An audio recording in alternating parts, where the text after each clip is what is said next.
Solid waste services is the focus of a lot of attention right now. Pay rates, staffing, services, landfill life, and more are among the hot topics of discussion. We are going to tackle some of the common questions with Solid Waste Services Director Travis Switzer. Thanks so much for being here, Travis. It's my pleasure to be here. Thank you for having me. Sure, and let's start with recycling. We are seeing questions about what is accepted curbside in those blue bags. When it comes to plastics, which plastics are accepted? We accept plastics 1, 2, 3, 5, 6, and 7. The only plastic that is not accepted in our program is number 4.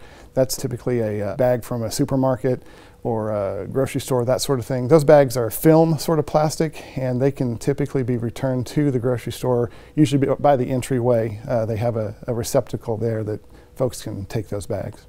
And when we talk about curbside recycling, what are some of the things that should never go in those blue recycling bags? It's going to be anything that has a contamination. It could be like a pizza box with some grease on it.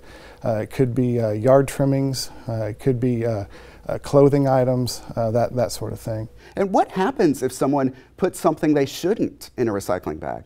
Well, we ask folks to limit that, but if they do put something in there that is unacceptable, those bags are broken open at the material recovery facility, or the MRF. Those items are sorted into the various commodities.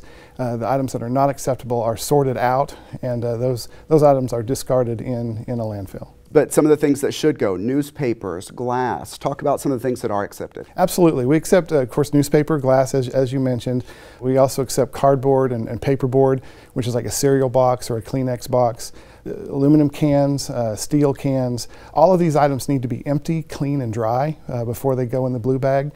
Cardboard can either go in the blue bag, or it can be flattened and the blue bag placed on top of the cardboard. That signifies that for our collection crews that cardboard is to be recycled. Travis, and I know sometimes people have waste that is considered in a special category. They have needles maybe that they use for a medical condition. They have electronics that they aren't using anymore. What should people do with those items? Well, you can do several different things. Specifically with needles, you can buy what's called a sharps container. Dispose of those needles in your sharps container, and then place that in your trash for disposal. You can also use a coffee can with a lid. Just make sure that those needles are secured prior to putting them in the bag for disposal. As far as electronics go, we offer shredding and electronic recycling events a few times throughout the year, so be on the lookout for announcements when the next one's going to be.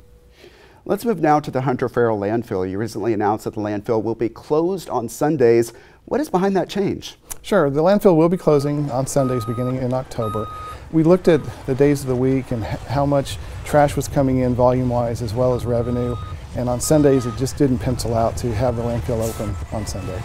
Yeah, and I know the landfill is a whole big discussion on its own, and we'll hope to have you back as that moves forward. Travis Switzer, thanks for being here. My pleasure, thank you.